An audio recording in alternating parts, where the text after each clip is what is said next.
Hi అండి. అందరి పూజలు అయిపోయినాయా? అయిపోయే ఉంటాయి.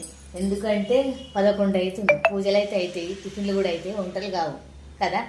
అయితే ఇప్పుడు నేను ఏం చెప్దామని మేము ముందుకు వచ్చినా అంటే, నేను ఉంటున్నా మేడ్చెల్ల సద్దుల బతుకమ్మ ఇవ్వాలంటే శనివారం రోజు. శనివారం అంటే 7 రోజులకే చేస్తారంట ఇక్కడ. నాకు ఎప్పటి నుంచో తెలుసు 7 రోజులకు చేస్తారు, ఎందుకు 7 రోజులకు చేస్తారా ఎందుకని చాలా మందిని అడిగినా, మా అమ్మ వాళ్ళని అడిగినా, చుట్టాలని అడిగినా ఎవ్వరు సరిగా చెప్పలేదు. కాకపోతే ఇప్పుడు తెలిసింది నాకు అసలు విషయం ఏందో. అది చెప్దామని మీ ముందుకు వచ్చిన.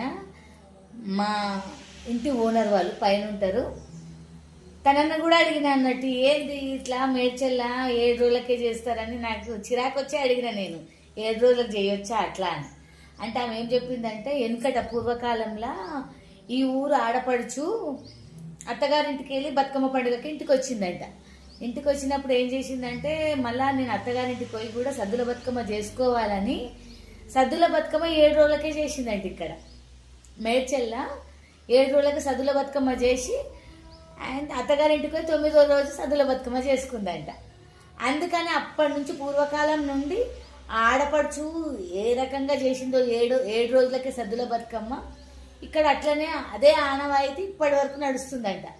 అందుకే ఇక్కడ ఆడపడుచు చేసినట్టే 7 రోజులకే సద్దుల బతుకమ్మ చేస్తారు.